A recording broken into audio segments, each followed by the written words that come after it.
This is the Marketplace Academy podcast, and we're back with another bonus SEO episode. My name is Katri, and I'm your host. However, this episode, I'm giving the floor to my amazing colleague Mira, ShareTribe's SEO expert.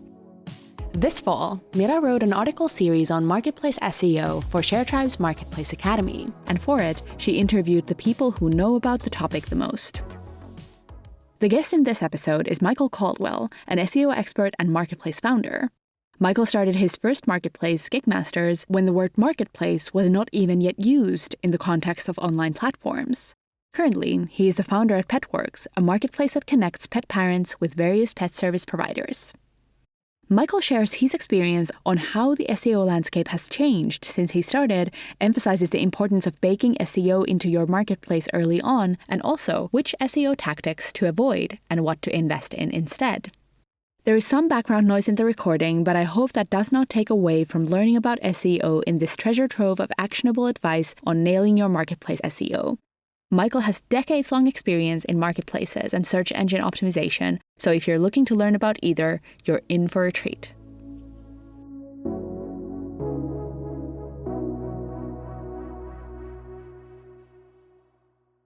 Hi, Michael, and welcome to the Marketplace Academy podcast. Thank you so much for having me. I'm really excited to be here today.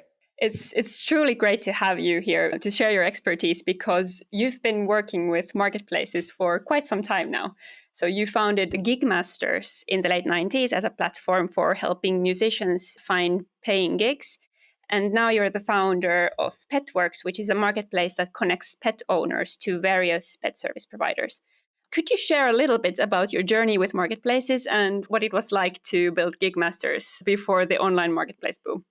Yeah. So first of all, back when we were building Gigmasters, there wasn't even the term marketplace. So we didn't even think to ourselves, oh, let's go ahead and let's build a marketplace. We were not even thinking about it in that way. I had studied music in college and my other co-founders were musicians. And so we were really more thinking about how can we help musicians get booked for gigs. And what we found was that a lot of them, especially back then, while they were great at music, they were not as comfortable in the online world and maximizing the web to get the word out and connect with paying jobs. So we just really decided to try and build something to help musicians. That was really all it was. And then it was only years later where this term marketplace came into vogue. There was literally a conversation where we were talking amongst ourselves, you know what, I think what we're building here is called a marketplace. It was really funny. So of course, nowadays, marketplaces are a permanent and vital part of the startup landscape. But I can assure you back then, it wasn't a term that was as pervasive.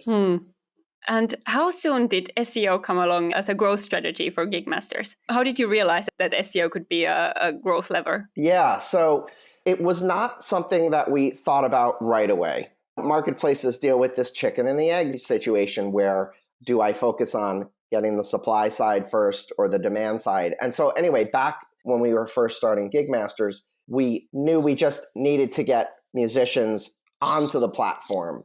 And then that was going to be step one. And so we didn't think about SEO at that point. We were merely just trying to get musicians on. We would send out lots of emails. We were New York based initially.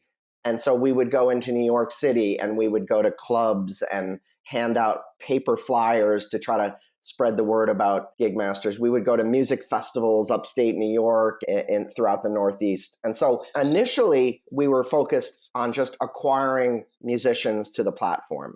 Once we felt like, okay, we have a decent amount, now we have to get these musicians contacted for gigs, right? That's why we exist.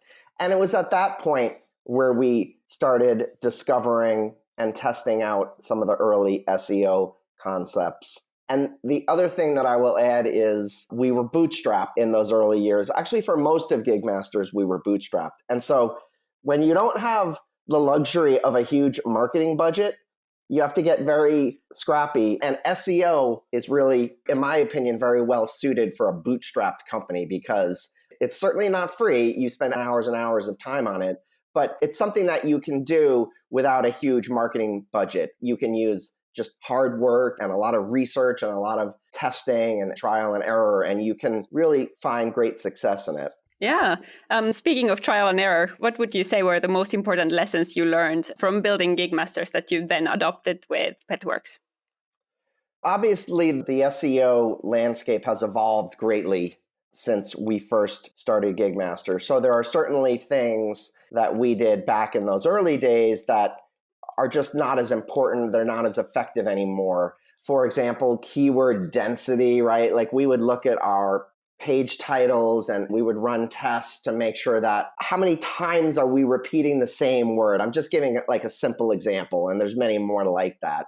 So certainly some of the strategies have changed, but some of the core principles, many of the core principles of SEO have actually remained the same. They're just described differently, and obviously mobile is more important, and we can get into more details, site performance, things like that.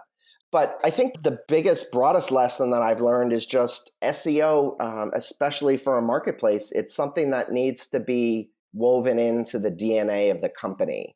It's not something you can do at arm's length. It's not always easy to hire, let's say, a local SEO company to do marketplace SEO. I really believe marketplace SEO is its own thing. And the lesson I've learned is just you really got to commit to SEO. It's got to be part, like I said, of the DNA of the company. Yes, yeah, that's very true. SEO has changed so much that there's probably also been like some things used to work really well and then suddenly stopped working or even got you penalized from Google. Have you made some mistakes that you could share with us that we could learn from? Yeah, I would like to think about them as A/B tests rather than mistakes, right? Ah, good. Yes, perfect. So things that Perfect. things that we've tried, but anything that would not make sense to the user, words on the page that you put just for the purposes of SEO and they don't read well for the user. I think those are kinds of things that we were trying in some of the earlier days, and we evolved past that. I think some of the mistakes we made back then were writing what you could call SEO copy. And instead, I think what we've learned over the years is, no, you need to write natural copy with an SEO mindset. And there's an important distinction there. And so I think that would be the biggest lesson is just don't just put words on a page solely for SEO. I think it has to really make sense for the user as they're reading your page. Otherwise, you're going to lose them. Yeah, that is really an important lesson. That's easy enough mistake to make. Sometimes it feels like the SEO community often talks about like write to users and not search engines. And then they come with this list of so many things that you need to take into account. Start over optimizing for SEO and just forget that somebody human actually has to enjoy reading what you write. Yeah, I think we talked about that a lot. And there are some people that will say, just think about the user and don't even think about SEO. That would be like one end of the spectrum. And then, of course, the other end of the spectrum where it's like doing every trick in the book for SEO. And so we've tried to find the right balance in the middle. We don't use tricks, but we always do think about SEO in everything we do. So we're aggressive in the sense that it's part of everything we do. It's always part of our strategy. But we try to stay in the middle of that spectrum, if that makes sense. It does. So you said that SEO should become part of the DNA of the marketplace. That's definitely a big investment, a big commitment to make. Are there marketplaces that you think that wouldn't benefit from SEO? Okay, so that's an interesting question. Boy, it would be hard to think of an example of one where SEO wouldn't play any sort of role. I suppose if you're an app, a mobile app only marketplace with a minimal web footprint, perhaps SEO would be less important for you. Although I would argue you're probably missing out on opportunities to acquire customers on the web that you could drive to the app. So that one, I would say that's a difficult question. I can't think of too many examples where SEO couldn't provide at least some, if not a lot of value. So if I've built a marketplace and now it's time for me to start investing in growth, how should I evaluate? Is SEO worth it? Should I now start investing big on SEO? When is it time to start investing in SEO? I mean, when you reach the point when you really focus on the demand side of the marketplace. In other words, like in our case, when it was Gigmasters, we were bringing on musicians. With Petworks, we're bringing on pet care providers. Then when you're focusing on the other side, which is bringing consumers to the platform, at that moment, you really have to start thinking about, okay, how am I going to make that investment in SEO?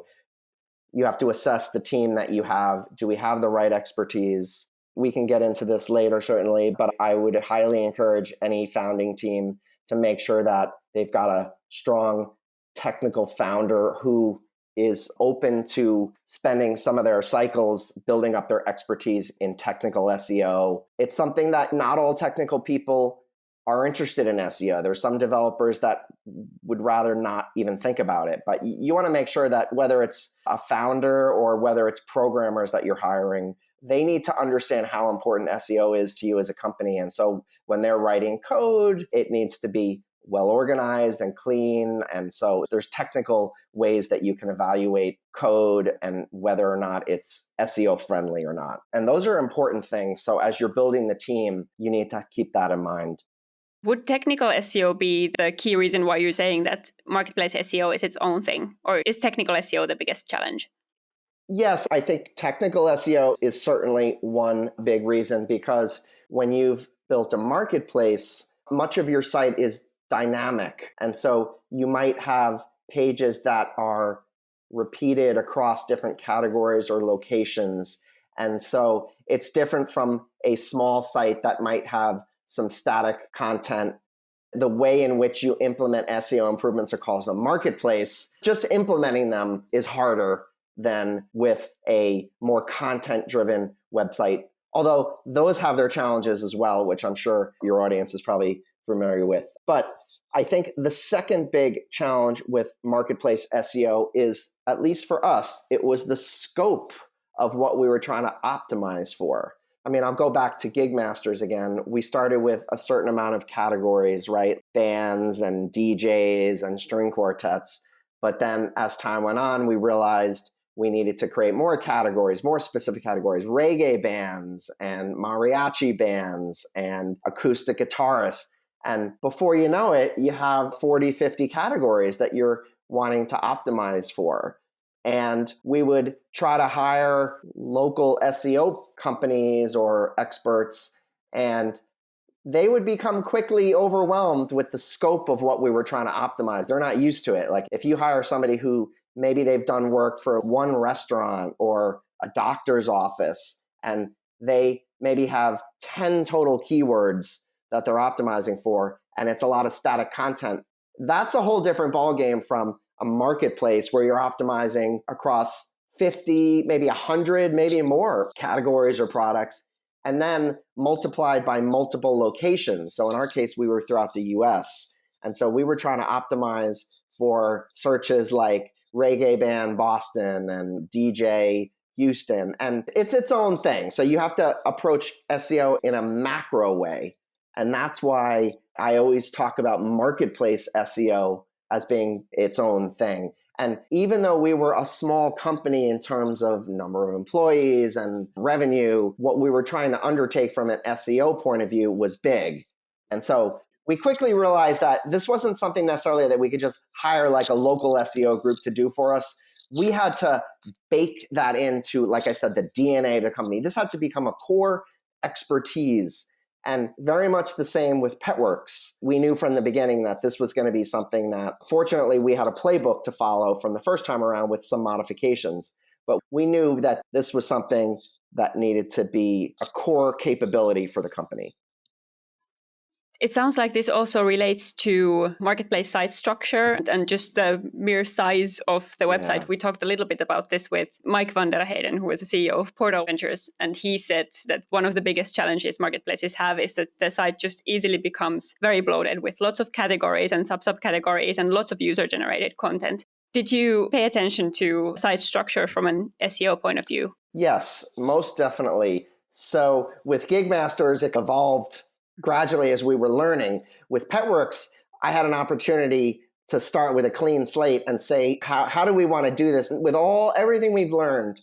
So before we did anything with regard to SEO, I just, on a piece of paper, I sketched out the hierarchy of the site that I wanted. So starting with the home page, because of course that is in most cases the most powerful page that you have with regard to SEO. And then you want to decide, okay, off of the homepage, what is the next level of importance? And so you really have to create this hierarchy, knowing that you can't have, this is going to sound obvious, but you can't have every page on your site linked to from your homepage. You have to make these decisions, like which pages are going to be 1 click from the homepage, which pages are going to be 2 clicks and 3 clicks. Once you go deeper than 3 clicks, it may not see the light of day unless you're a very powerful domain. So first thing I did on a piece of paper, sketched out the hierarchy that I wanted in site structure, discussed it with my co-founders. We talked it through to make sure that we were on board with it. But that was where we started. It's so important to get that right from the beginning,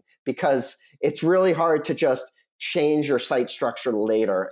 If you change the URLs or if you change the way things link, you have to make sure that there's 301 redirects in place. And there's just a lot of work going into changing. So you want to do your best to get it as close to right out of the gate as possible.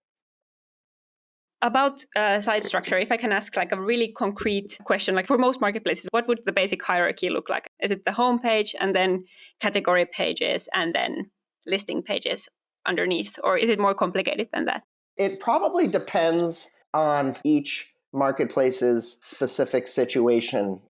Generally speaking, I like to do homepage, then categories, and then I like to do a location-based level of the hierarchy, and then the listing. So it's basically homepage, categories, location, and listing. There's an SEO person that I worked with for many years who I discuss these things with frequently, and he's sometimes argued that you might want to do location first and then category. So there's a little bit of a debate there, but I don't think there's one just definitively right answer. But generally I do, homepage, category, location, and then listing. I guess that depends also on how your specific audience like searches for services. Say for a marketplace like Thumbtack, people would search by location usually, like plumbers near me or hairdressers in Idaho. Yes, that's it. And we, on a much, much smaller scale, we have similar searches that are done for our platform. Now, when you create this site structure, though, you might be left with very thin pages. And so we are mindful of that. This is definitely something I've learned from Gig Masters. If you spin up a new category and now suddenly you're multiplying that across, let's say, 50 states, 250 cities, you can't possibly have enough providers in every single of those locations for that category because it's new. So a lot of programming work has gone into how pages render when it's like a new category and you haven't yet reached that threshold of providers in that category. You might not have any locations initially, right? It might be for certain categories that are new to you, it might just go homepage, category, and then right to listings. And then only when you reach a certain threshold, then reintroduce the location hierarchy for that particular category. So it gets complicated. I mean, hours and hours of work go into this stuff, but you definitely want to avoid a situation where you have now just spawned like 500 new pages that have nothing on them, because I promise you, you will pay a price for that. It will not be good. So you really do need to avoid pages where the content is either non-existent or very thin. So you're referring to this like thin content or duplicate content issue that Google doesn't look favorably upon. It's absolutely correct. Yes, 100%. Then you told me before we started this discussion that you have some tactics at PetWorks for maximizing the SEO value of user-generated listing content. Could you tell me a bit more about that?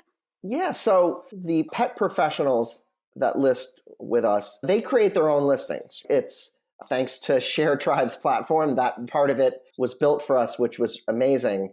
So from day one, pet pros could come to our platform, they could create an account, and they could create their listings. So that was great. And those listings, it's opportunity for SEO. It's rich content. It's original content provided by these pet care providers. And so what we've done is to try to work with the pet providers to encourage them to write more content on their listings. And actually, forget SEO for a second, it helps them, create a richer listing that's going to help get them hired because it's going to be more compelling. So what happens is sometimes the pet pros, they're so excited to get their account created that they might write just 1 or 2 sentences for the listing description. And maybe they think that they'll come back to it later. Maybe they think that, oh, I'll just eventually bring people to my own website, so I don't really have to write very much. So what we do is when they sign up with us, we reach out to them and we say, look, thanks for joining. We were reviewing your listing as we do with all the pet pros. And we'd like to work with you to help improve your listing. The length of the description and even the listing title. There's ways that they can put themselves in a favorable position by making sure they mention like the category that they're in and things like that. So that user generated content, we love it because it's the heartbeat of the marketplace, of course, but it's just such an SEO magnet. And so we run reports every day where we look for those pet pro listings that have, let's say, less than 150 characters. And we'll go in and we'll review those and we'll reach out to the pet pros. And sometimes they'll let us edit it and improve them, improve the listings on their behalf with their approval. And they think it's great. They feel like they're getting concierge level service. And it's a win-win for us. It helps improve the overall strength of not only their listing, but just of our domain as a whole. Another thing that we did is we built a listing strength meter. So as they're typing their listing description, once they reach certain thresholds of description length, just length. I mean, we're not doing anything more sophisticated right now yet with the quality of what they're writing, but just the length of it. So just encouraging them to write a little bit more. So they start out red, and then as they type more, it's yellow, and then they want to, you know how it is, you want to get to green. We noticed after we implemented that feature that we would run the reports, average length of description, and that started to grow. And more work to be done on that. Certainly, we have plans to get a lot more sophisticated on that front. But that was just a simple example of leveraging that user-generated content to help maximize SEO, but of course, also helping the users themselves, which is key. Yeah, exactly. This is, again, like you said, SEO isn't just an isolated gimmick that you employ on top of everything else that you do, but this is helping your providers succeed and thereby also helping your platform grow. You mentioned already that PetWorks, it's built on the source available version of ShareDrive Go, right? Yes, that's right. We started on the regular version, and then we decided to move to this current version so that we could really make a number of customizations to the platform that suited our needs. Yeah. Was there customizations that you did in particular to impact SEO? Yeah, definitely. We felt like we needed to be able to make more on-page optimizations on a category-by-category basis, location-based. We wanted to be able to have certain patterns for page titles, H1 tags, meta descriptions that just weren't available to us out of the box. And I wanted it to be done via the administrative screen of ShareTribe, where you can go in and make adjustments. We made customizations in that admin screen so that, like, when you created a new category, you could make SEO specific optimizations right there through that category admin page for not only the category page, but for the location pages that are related to that category. We created variables that you could use for category and city and state and all that good stuff. I knew that we were going to be constantly testing new formats for page titles and H1 tags. And we weren't going to want to have programmers go in every single time and make code changes. So I wanted it to be able to be done in the admin screen. So my non-technical co-founder could, I could show him how to do it, and he can go in there and do it on his own and test things out just through the admin screen without having to make code changes. There's a number of other ones we made, but I think that was probably the most significant change that we made. So to be able to control some SEO specific optimizations from the admin panel. Yes. And not have to do that through code. Correct. Yeah, that makes sense. I'll pass this on to our product development department. Speaking of still technical SEO, what tools would you recommend for somebody getting started with technical SEO? Yes. Okay. So just a couple come to mind right away. I think the good news is probably the most important one is 100% free. It's Google Search Console, right? So I know most people will know about Google Analytics. Great. And that's super important as well. But Google Search Console, you just want to make sure like day one, you get that set up, get your site verified. And then after a couple days, Google Search Console is going to be providing you a wealth of information, some of which has gotten extremely technical. So the core web vitals that it's now providing, I consider myself to be very technical. But some of the stuff in there now is really page layout shift, right? Like they want to have the best user experience and they don't want a user to experience things shifting around. I would say Google Search Console is probably your most important, free, but highly technical. You're going to maybe need some help understanding exactly what's in there. I think the second most important tool, a little bit more expensive, is SEMrush. I really love that platform because it provides you with actionable recommendations. You know how you'll sign up for a piece of software and they'll provide you with a ton of data. And it's like, okay, great, but what do I do with that information? And I found like with SEMrush, you can schedule regular audits, SEO audits of the site, and that will literally email you and say, we've got a recommendation for you to make. And you go in there and it just describes, here's what we think you should do. A lot of times it's like, oh yeah, you know, that is a great idea. I didn't think of that. So I really like SEMrush. It is expensive. Even with PetWorks, honestly, there's times where I have to pause it because our expenses are too high. And so I'm like, all right, I got to pause SEMrush for a little while, but I'm going to reactivate it later. But I would say those are my two most important tools that I use. Yeah. And the thing with these dedicated SEO tools like SEMrush or Moz or Ahrefs is that they're really expensive, but then they're the full tool set that you need. So also for your keyword research or competitor analysis, they're really great for that as well. Which was my segue into talking a little bit about keyword research and creating a keyword strategy for a marketplace. How did you go about that, either for Gigmasters or PetWorks? Okay, so I would say two things on that. First of all, I'll say division of duties, right? So SEO is now so broad that you almost need to have one person that focuses on technical SEO and then another person that focuses on things like keyword research and link building, more of the external facing parts of SEO. Gigmasters and now PetWorks, my co-founder, it's the same guy. I focus more on the technical SEO and he focuses more on the keyword and stuff like that. So having two people to focus on SEO, because it's so broad, is important. It's a little bit unrealistic to think, oh yeah, I have my one SEO person. For a whole marketplace, they're going to be responsible for all aspects of it. And it's just not realistic anymore because just technical SEO alone will keep somebody quite busy. So that's the first point that I'll make there. But with regard to keyword research, again, this is something that's unique about marketplaces where it can be overwhelming to try and manage all these keywords. It can be paralyzingly overwhelming to the point where you just don't even know where to begin. So the key is to just pick 10 of your most important keywords and start with that. Don't get overwhelmed with the fact that like, yeah, but I've got like 500 that I want to optimize for. That's the challenge of a marketplace. But you got to start somewhere. 10, 20 keywords. Find a tool that you can use that you're going to monitor your ranking positions or check them yourself. But just start with like a small subset and work on optimizing those. And again, it's not just keyword density. It's natural language. It's using the right synonyms. It's writing copy that makes sense to users. But I think the biggest piece of advice I would say is don't get overwhelmed. Just start with a finite amount, 10 or 20 keywords, and then build out from there. And then a year from now or 2 years from now, you might be amazed that now you have a system in place where you're able to monitor 100 or 200 keywords because you started small and you built out from there. And then you really have something. You really have something quite amazing.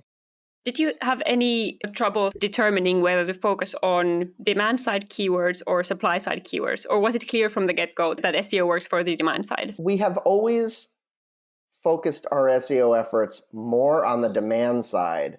But what's interesting about it is that it actually, and this is something we discovered that we weren't expecting as we did this, it actually can indirectly help the supply side because in our case, I'll use PetWorks as an example, the pet pros that are either evaluating PetWorks to see if it's worth joining, or maybe they're just doing their own keyword searches, when they see your marketplace showing up on the first page of Google search results, they say to themselves, okay, I can leverage their SEO strength by becoming part of their marketplace. And that's our whole premise. With PetWorks, these people are such experts. I'm now talking about the suppliers. They're so devoted to the animals and helping the care of the animals and what we call pet parents. they're not necessarily wanting to spend their time studying core web vitals of SEO and Google Search Console. And so anyway, my point back to your original question is, even though we focus primarily on the demand side, the supply side is watching. And so if you're showing SEO capabilities and strength, that will attract suppliers to your platform. Yeah, that makes perfect sense. And also goes back to what you said about optimizing listing content, that you can communicate that to your providers. Like, hey, we're doing this for SEO so that our site is stronger, so that we appear in these searches and that you get this organic traffic to your listings. Yes. And when you reach a certain amount of SEO strength and the suppliers start to see that, that's when you'll eventually be able to convince them that it's worth paying to be on there. Not initially. You have to go a long time usually without earning really any revenue from them because, you haven't shown them anything. But now when they start to see, oh, okay, by listing on Petworks, I'm getting greater visibility. I can see that they're showing up on the first page of search. Now they have a higher willingness to pay. Not everybody. A lot of people still want everything to be free, which I do myself. But it starts to it can drive monetization for your marketplace. So that's when you reach that point, you realize all the hours that you put in, all the work for SEO, it can start to pay off as you can really start to build a real business with revenue as a result of that SEO work that you've done. Yeah, that is super inspiring. Your recommendation was to start small with keywords, focus on a small subset and not be overwhelmed by 500 keywords that you want to rank for. Right. But what if I have the opposite problem? What if I don't know how to start with, where do I start finding keywords? Could you share a really practical example, your keyword research process? Yeah, tools like Google Analytics and Google Search Console, as you're becoming more familiar with those tools, let's say you're just starting out, you have to see how people are finding your site. It's really interesting, right? The search section of Google Analytics, where if your site has any kind of search capabilities like ShareTribe provides you your marketplace, and Google is smart enough to know that Q equals is a search parameter, you start to see, wow, people are finding my site and searching for these keywords within the platform. I now am starting to learn the vocabulary of my marketplace, right? I'm starting to see how people either are finding me externally or once they arrive at my homepage, what they're searching for internally.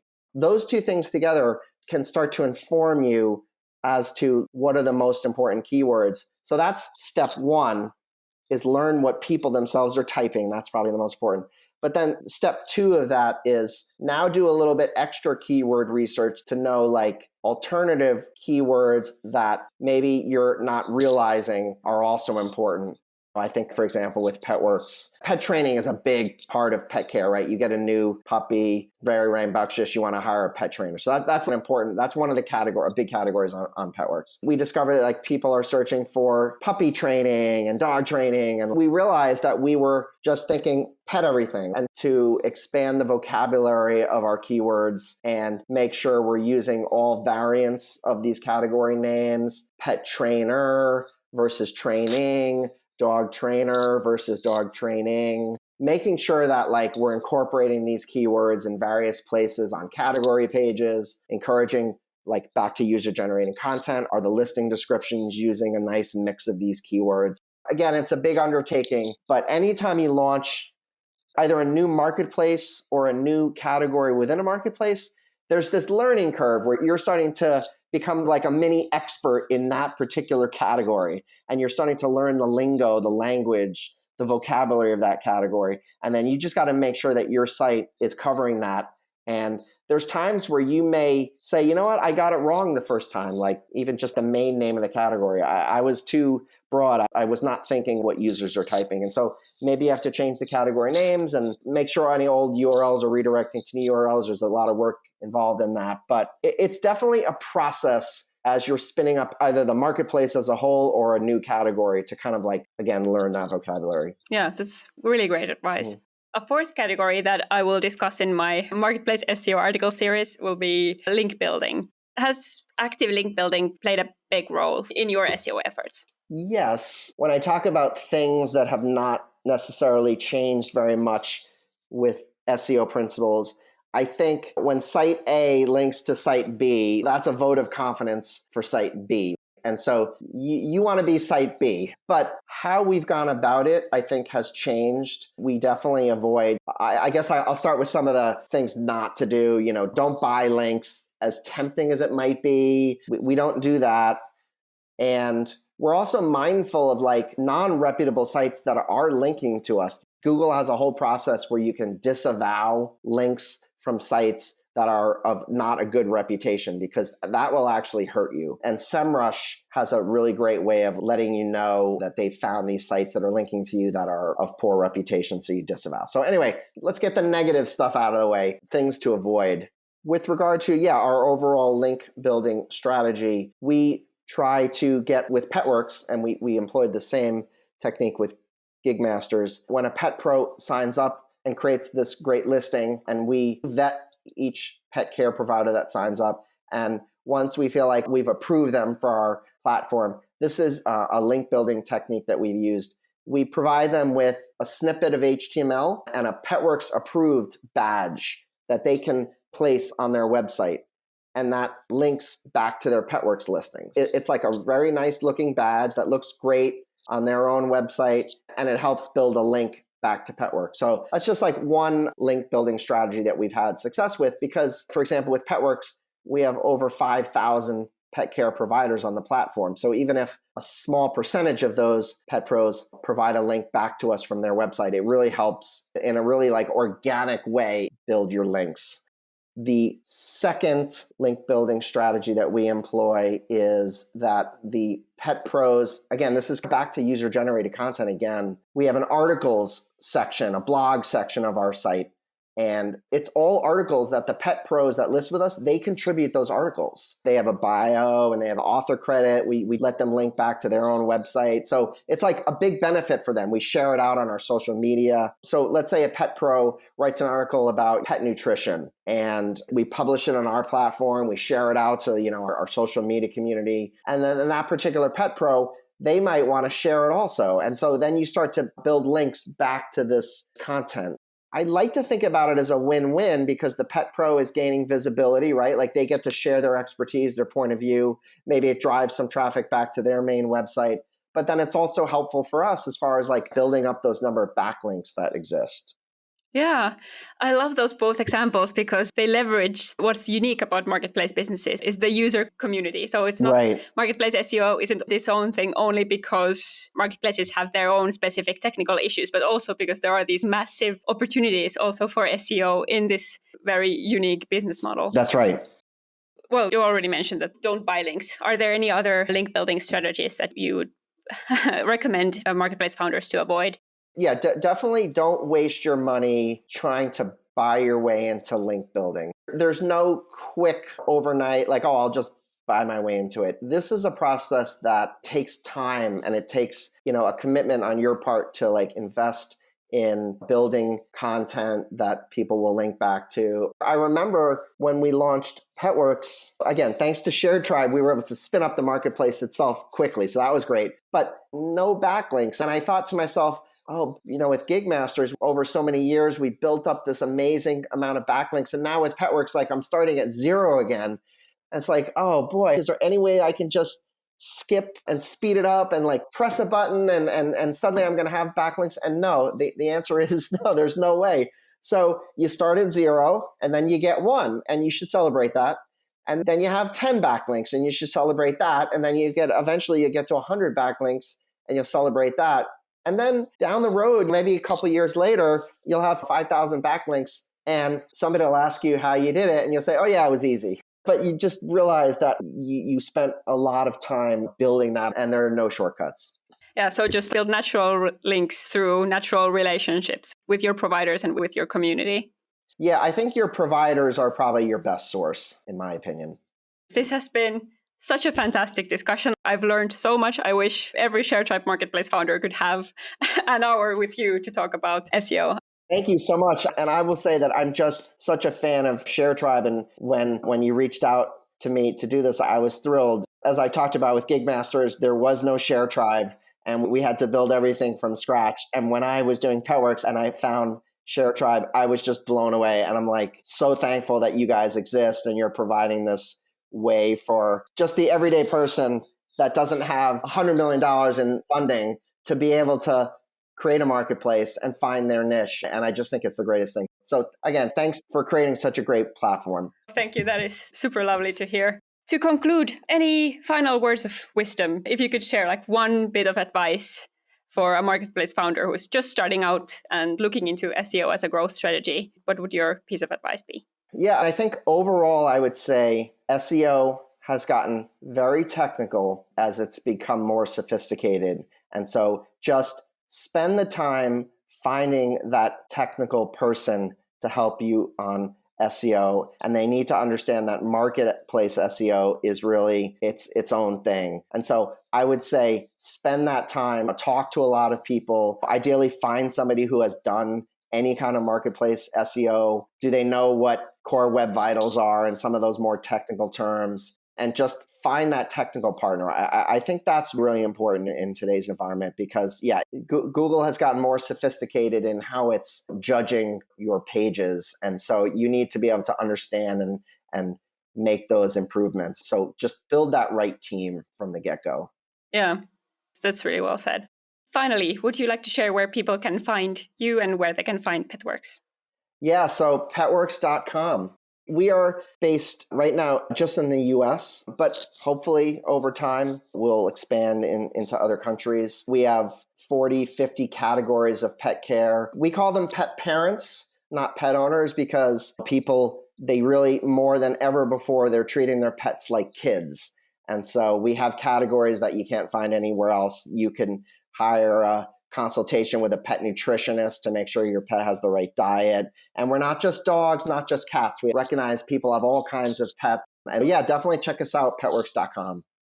Anything else that you feel like you'd like to add to what we discussed previously, to any previous point? I'll just say building a marketplace, it's not a sprint, it's a marathon. Just be prepared for a long and hopefully rewarding journey. It's not going to happen overnight, but just stick with it and you'll be amazed with what you can accomplish over time.